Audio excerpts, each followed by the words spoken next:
Rogan doesn't protect his image.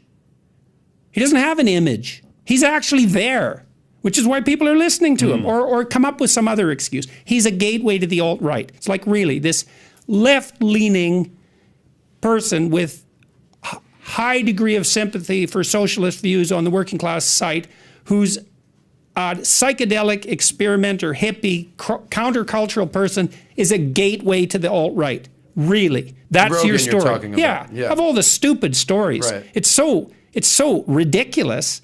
The only way you could possibly believe that is if you knew nothing about him, because that's just not who he is at all. It's preposterous. But the only other explanation is that people are listening to him because they trust him, because he's trustworthy. Well, God, could that possibly be? And all the media forces that are arrayed against him aren't trustworthy. It's like, well, a lot of that, as we already talked about, that's a consequence of rapid technological transformation. How much of that is based on the conversations he has regarding the vax? Because prior to COVID or even vaccine mandates, nobody thought that he was center-right.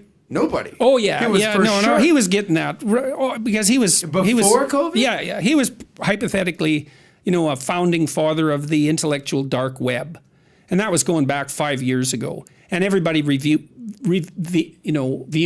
everybody who had a mainstream view, let's say, viewed all the people who were in the intellectual dark web, for lack of a better term, as gateway to the alt-right. Brett Weinstein and his wife Heather, those terrible right-wingers.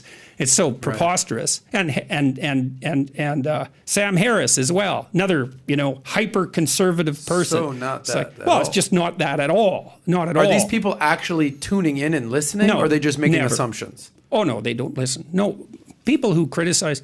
Well, what happens often, and this is why Rogan keeps growing in popularity, it happened with me to some degree, is that people come because they're curious, and then they do listen, and then they think, oh, this is nothing like what I've been told. It's in fact and I think this was particularly true in my case in relationship to accusations of, say, far-right sympathies. It's like, well, what about all the lectures I gave on Nazism for like 30 years at two of the biggest educational institutions in the world? What about those? And then what about this? What about the fact that I now have like 300 hours of things I've said online, and you haven't been able to find one phrase, even taken out of context, that was enough to damn me in any serious sense? Not one. So now you can take some of the things I've said maybe about gender differences in personality and clip them and then put them in the most like abysmal interpretive context possible and warp that seriously and kind of make an argument that I'm a misogynist, but even that's incredibly ineffective. First of all, because I'm not. The fact that I think there are differences between men and women and that I actually appreciate the differences makes me the opposite of a misogynist. Because if you're a misogynist and you don't like femininity, then you deny that it exists. And it does exist.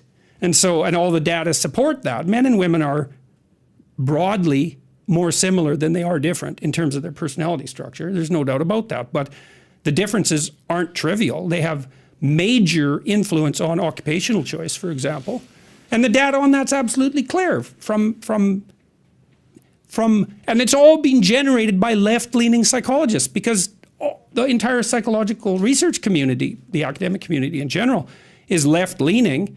So all this data is showing that there are differences between men and women at a personality level has been generated by people who are antithetical to that idea politically.